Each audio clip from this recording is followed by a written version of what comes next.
दोस्तों स्वागत है आपका आज की बेहद बड़ी और महत्वपूर्ण खबरों में। जी हां दोस्तों, पीएम नरेंद्र मोदी ने मुख्यमंत्रियों से की है बात। लॉकडाउन बढ़ाने के पक्ष में है कुछ राज्य। किस मुख्यमंत्री ने क्या है कहा, समझेंगे विस्तार से। इसी के साथ फंसे हुए मजदूरों को बसों के द्वारा उनके राज्य में पहुंचाया गया है और साथ में ही सीएम का आदेश, मजदूरों को लाने के लिए आईएएस और आईपीएस को दी जा रही है जिम्मेदारी।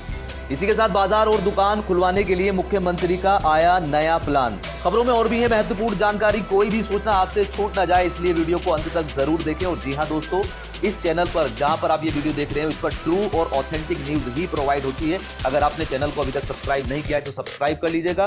नीचे आपको लाल रंग का जो सब्सक्राइब का बटन दिख रहा है इसको दबाकर सफेद बना दीजिएगा और इसके साथ में आपको एक बेल आइकन, एक घंटी भी दिख रही होगी, आप उसको भी दबा दीजिएगा। इससे ये होगा कि सरकार की तरफ से जो भी घोषणा की जाएगी वो सबसे पहले आपके पास पहुंच जाएगी। तो दोस्तों यहाँ पर सबसे बड़ी खबर निकल कर आ रही है प्रधानमंत्री नरेंद्र मोदी जी की तरफ से कि कोरोना वायरस महामारी संकट के बीच प्रधानमंत्री नरेंद्र मोदी ने सोमवार को सभी राज्यों के मुख्यमंत्रियों से बात की। इस बैठक में पीएम मोदी ने लॉकडाउन खोलने को लेकर चर्चा की और कहा कि इस पर एक नीति तैयार करनी होगी जिस पर राज्य सरकार को विस्तार से काम करना होगा। प्रधानमंत्री नरेंद्र मोदी ने इस बैठक में कहा कि राज्य सरकार अपनी नीति तैयार करे और किस तरह लॉकडाउन को खोला जाए, उसमें रेड, ग्रीन, ऑरेंज जोन में राज्य अपने इलाके में लॉकडाउन को खोला जा सकता है। जिस राज्य में अधिक केस है वहां लॉकडाउन जारी रहेगा, उसमें कोई भी छूट नहीं मिलेगी। जिस राज्य में केस कम है वहां जिलेवार तरीके से आप राहत दे सकते हैं। साथ में ही पीएम नरेंद्र मोदी ने कहा है कि अर्थव्यवस्था को लेकर कोई भी टेंशन ना ले, हमारी अर्थव्यवस्था अच्छी है। बता दें कि केंद्रीय स्वास्थ्य मंत्रालय ने देश के अलग अलग जिलों को जोन में बांटा हुआ है। अभी 170 जिले ऐसे हैं जो रेड जोन में आ रहे हैं जहां पर कोरोना के अधिक केस पाए जा रहे हैं। इसी के साथ दोस्तों सभी मुख्यमंत्रियों ने अपने अपने विचार रखे हैं, अपने अपने सुझाव दिए हैं। कुछ मुख्यमंत्रियों का मानना है कि लॉकडाउन को आगे बढ़ाया जाए, कुछ का मानना है कि लॉकडाउन में छूट दी जाए। 22 मार्च को देश में लागू लॉकडाउन के बाद प्रधानमंत्री नरेंद्र मोदी ने आज चौथी बार सभी मुख्यमंत्रियों के साथ बात की जिसमें महामारी की स्थिति और महामारी रोकने के लिए केंद्र और राज्य द्वारा उठाए गए कदम पर चर्चा की। इस वर्चुअल बैठक में केंद्रीय स्वास्थ्य मंत्री हर्षवर्धन और पीएमओ के वरिष्ठ अधिकारी भी मौजूद थे। इस मीटिंग में उड़ीसा के मुख्यमंत्री ने लॉकडाउन को आगे बढ़ाने का प्रस्ताव पेश किया है। उड़ीसा के मुख्यमंत्री नवीन पटनायक के साथ राज्य के स्वास्थ्य मंत्री नबा दास जी प्रधानमंत्री के साथ हुई वीडियो कॉन्फ्रेंस में मौजूद थे। उन्होंने कहा कि मैंने लॉकडाउन को बढ़ाने की मांग की है, हम राज्य में इन चीजों का सामना नहीं कर पाएंगे, लॉकडाउन को 1 महीने और आगे बढ़ा दीजिए। तो ये उड़ीसा के मुख्यमंत्री का मानना है कि लॉकडाउन को 1 महीने आगे और बढ़ाना चाहिए। यहीं पर मेघालय के मुख्यमंत्री ने भी लॉकडाउन को आगे बढ़ाने की बात की, लेकिन साथ में उन्होंने बोला कि छूट भी दी जानी चाहिए। मेघालय के मुख्यमंत्री कोनराड संगमा ने कहा कि प्रधानमंत्री नरेंद्र मोदी और अमित शाह के साथ वीडियो कॉन्फ्रेंस में हमने लॉकडाउन बढ़ाने की बात कही, लेकिन जोन में कुछ छूटों के साथ गतिविधियों को अनुमति भी दी जानी चाहिए। इस मीटिंग में उत्तराखंड के मुख्यमंत्री त्रिवेंद्र रावत ने भी सुझाव दिया और उन्होंने बोला कि मनरेगा मजदूरी रोजगार की वर्तमान अवधि को बढ़ा दिया जाए। अभी वर्तमान अवधि 100 है, उन्होंने कहा कि 100 दिन से बढ़ाकर उसे 150 दिन कर दिया जाए। इस मीटिंग में कुछ ही मुख्यमंत्रियों को बोलने का मौका मिला है, जो बचे हुए मुख्यमंत्री रह गए उनसे लिखित में सुझाव मांगे गए। तो दोस्तों बढ़ते हैं अपनी अगली खबर की तरफ। ये खबर निकल कर आ रही है उत्तर प्रदेश से। सीएम योगी आदित्यनाथ की पहल पर यूपी रोडवेज की बसें हरियाणा में फंसे मजदूरों को लेकर गोरखपुर पहुंच गई हैं। सोमवार की सुबह 9 बजे का पहला बेड़ा गोरखपुर पहुंच गया है। कुल 40 बसें आनी है। यहां सहजनवा के मुरारी इंटर कॉलेज परिसर में बसों से उतरे मजदूरों की थर्मल स्क्रीनिंग की गई।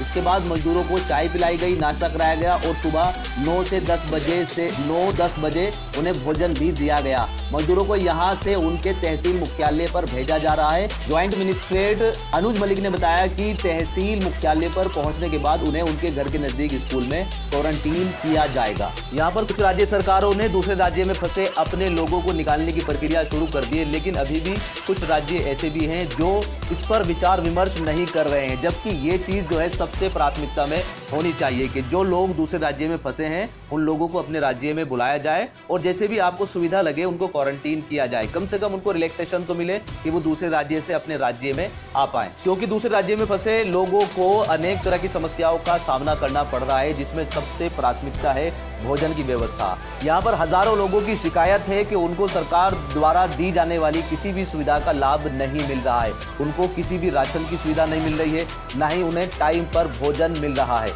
सरकार को इस बात का संज्ञान लेना चाहिए और प्राथमिकता के तौर पर उन नागरिकों को जो दूसरे राज्य के इनके राज्य में आकर रह रहे हैं, राज्य सरकार को उनको सभी तरह की सुविधा मुहैया करानी चाहिए।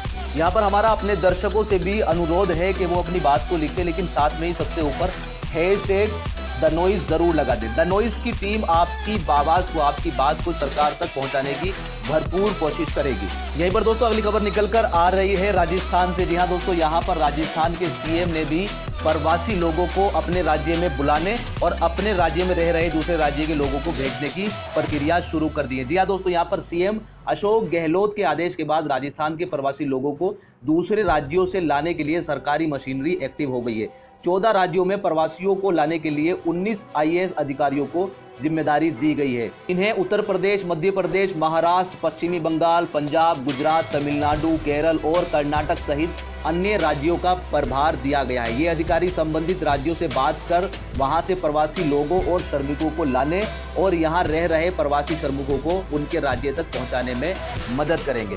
यहीं पर दोस्तों अगली खबर निकल कर आ रही है बिहार से। बिहार में लॉकडाउन के बीच बिहार में बाजार और दुकानें खोलने के फैसले के लिए नीतीश कुमार ने बनाया है नया प्लान। जी हाँ दोस्तों, आवश्यक सेवाओं के अलावा अन्य दुकानों के बिहार में खोले जाने की अनुमति दिए जाने को लेकर राज्य सरकार एक विशेष प्लान तैयार कर रही है, उस पर काम कर रही है। सरकार ने तय किया है कि बाजार और दुकानें खोलने का निर्णय वह खुद नहीं लेगी, इसकी जिम्मेदारी पहले जिले में तैनात अधिकारियों पर होगी। जिले से फीडबैक लिया जाएगा, जिले से मिले फीडबैक के आधार पर ही बाद में निर्णय लिया जाएगा। सूचना और जनसंपर्क विभाग के सचिव अनुपम कुमार ने रविवार को इसकी जानकारी दी।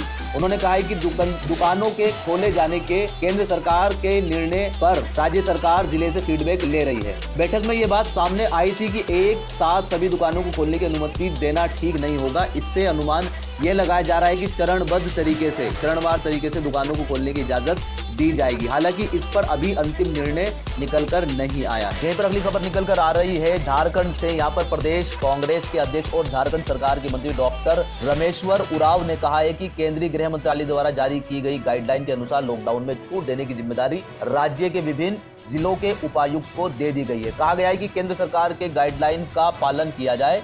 अगर केंद्र सरकार छूट से संबंधित कोई नई गाइडलाइन जारी करती है तब भी जिले के उपायुक्त अपने क्षेत्र का मूल्यांकन करें और उसके बाद ही ढील को लागू करें। डॉक्टर उरांव ने कहा कि इस संबंध में सारी बातें क्लियर हैं। जिले के उपायुक्त अपने क्षेत्र की समीक्षा करते हुए अपना निर्णय लेंगे। कहा कि राज्य स्तर पर इस तरह का निर्णय लेने में तकनीकी परेशानियां आ जाती हैं। अलग अलग जिले और वहां के क्षेत्रों की स्थिति अलग अलग होती है। उरांव ने कहा कि झारखंड सरकार ने कोरोना वायरस के संक्रमण को फैलने से रोकने के लिए केंद्र सरकार के निर्देश के पहले ही पूरे राज्य में लॉकडाउन का निर्णय ले लिया था। इससे वायरस पर अंकुश लगाने में काफी हद तक सफलता मिली है। इसका फायदा दिख रहा है, इसलिए राज्य सरकार लगातार केंद्र सरकार के दिशा निर्देशों का पालन करते हुए आगे बढ़ेगी। उन्होंने कहा है कि झारखंड के लोग स्वयं ही अनुशासन का पालन करते रहें और इस विकट स्थिति में, इस संकट की स्थिति में भी अनुशासन और एकजुटता का पालन कर पूरे देश दुनिया के समक्ष उदाहरण प्रस्तुत करें। अभी कोरोना वायरस से उत्पन्न संकट की स्थिति समाप्त नहीं हुई है, इसलिए लोगों से अपील है कि सोशल डिस्टेंसिंग का पालन करते रहें। तो दोस्तों ये थी आज की कुछ महत्वपूर्ण खबरें। उम्मीद करता हूं कि आपको ये खबरें पसंद आई होगी। पसंद आई है तो वीडियो को लाइक कीजिएगा और साथ में दोस्तों आप लोगों को बता देते हैं कि आपकी शिकायत है कि आपकी आवाज नहीं उठाई जा रही है, तो दोस्तों कोशिश कर रहे हैं कि आपकी आवाज भी सरकार तक पहुंचाई जाए। उसके लिए हमने एक नया चैनल बनाया है, नीचे डिस्क्रिप्शन में आपको उसका लिंक मिलेगा, आप उसको जाकर सब्सक्राइब कर लीजिएगा। नई प्लानिंग के साथ आपकी सारी की सारी आवाज सरकार तक पहुंचाने की पूरी कोशिश करी जाएगी। तो इस वीडियो में इतना ही। अपना ख्याल रखिएगा और साथ में ही अपने आसपास के पड़ोसियों का भी ख्याल रखिएगा। God bless you, thanks for watching.